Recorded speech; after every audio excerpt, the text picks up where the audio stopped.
Hello, I'm Richard Watson, and this is Anglais the Easy Way. I'm going to do this one a bit slower than I normally do because I think it's good to vary a little bit the way I speak.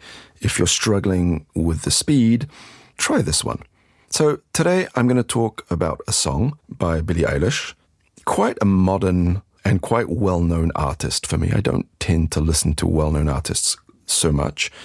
But this song was brought to my attention by Alex. I'd like to thank you, Alex, for this because I really like it. It's a song called Wildflower, and it's a live version that was done for Amazon, I think. So it's kind of stripped back. Of course, her brother playing the guitar, as he often does, and singing. A couple of backup singers, 3 of them, and eventually a bass and a drum that come into the song. But it's almost acoustic. I think the bass is electric, but otherwise it's acoustic. Very, very beautiful song. And incredibly well sung. It's really interesting to see how much control she has over her voice. Really fantastic. So 3 women sing back up to her, backup singers, and they sing harmonies and other stuff. It's not easy to see them in the video, but I think one of them is Rosie Crane, who I've seen on YouTube quite a bit, who's a really interesting singer, kind of up-and-coming singer. I recognize her because she moves her hands a lot, kind of like Joe Cocker when she sings, and has, I would call, guitar face. Like when you see a guitar player playing guitar, they pull these crazy faces. She does that when she sings, which is quite funny, but I think it's her. Anyway, it's a song called Wildflower, which originally was on an LP called Hit Me Hard and Soft.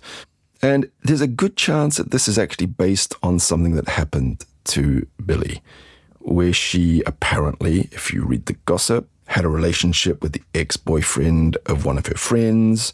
Now, I don't really want to go into the details. I wouldn't go into the details even if I knew them all, and I don't. So I'm going to actually walk through most of the lyrics because it's not a very long song, and it's actually really simple. The words are really simple. The grammar is really simple, but it's actually very subtle at the same time. So it starts like this. Things fall apart, which means things fall to pieces. And time breaks your heart. Now, this is actually a good place to start asking yourself who she's talking about and what, because you'll see as we go through, it's a little bit ambiguous. I wasn't there, but I know. Now, again, how does she know? Well, you'll find out a bit later. She was your girl. You showed her the world, you fell out of love, and you both let go. That's a very nice way of saying it. You both let go. I like, very expressive. She was crying on my shoulder. All I could do was hold her. Only made us closer until July. So her friend confided in her about the problem she was having with her boyfriend. They broke up. And she was consoling her until July. So what really happened in July? Well, we can imagine that, at least in the song, it suggests that she hooked up with the ex-boyfriend. The next line, now I know you love me. You don't need to remind me. This is a really interesting way of saying it. I feel it's quite a revelation about something. This line, you don't need to remind me, almost sounds like she's a bit annoyed, not happy, not impressed. We'll see as the song goes on, but it kind of gives you the impression that she's annoyed or not responsive to this message, I guess you could say. So next, I should put it all behind me, shouldn't I? Now, let's come back to this line a little bit later, because I want to come back to it a bit later. But I see her in the back of my mind all the time, like a fever. I'm burning alive, like a sign. Now, I think it's possible to interpret this in 2 different ways. It could be imagining her friend with her ex-boyfriend, with the boyfriend at that time, or that she's burning up by guilt because she kind of betrayed her friend by getting with her old boyfriend. Maybe both, not really clear. Did I cross the line? Well, good things don't last, and life moves so fast. I would never ask who was better, because she couldn't be more different from me. Again, almost like a way of justifying that they're very different, and so it's not the same thing. Happy and free in leather. Not really sure what this is about, but the happy part is good, meaning her friend was happy and free, which suggests that Billie wasn't, I guess. And I know that you love me, you don't need to remind me. Again, this you don't need to remind me that you love me. It's quite an interesting way of saying it, like, okay, stop saying it, I get it. Want to put it all behind me. Put what behind me? Well, yeah, Billie's relationship with the guy is finished as well. That's the thing.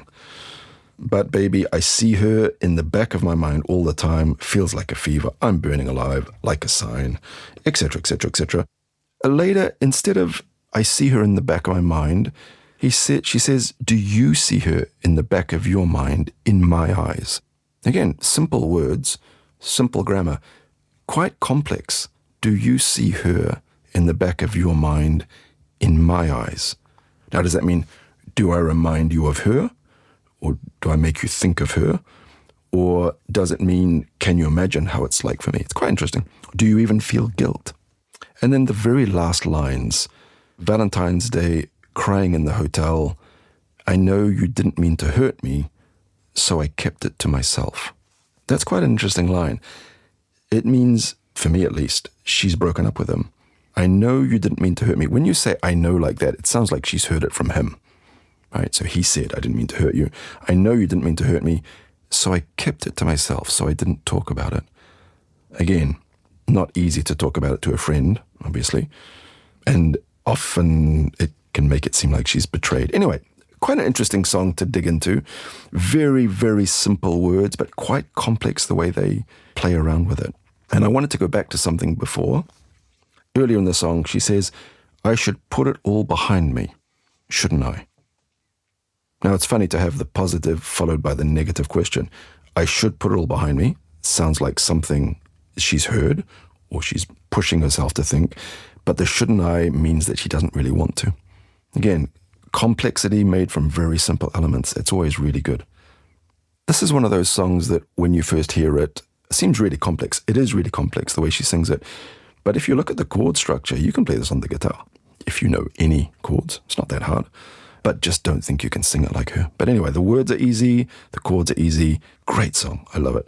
Anyway, that's enough for today. I'll catch you next time. Don't forget to subscribe.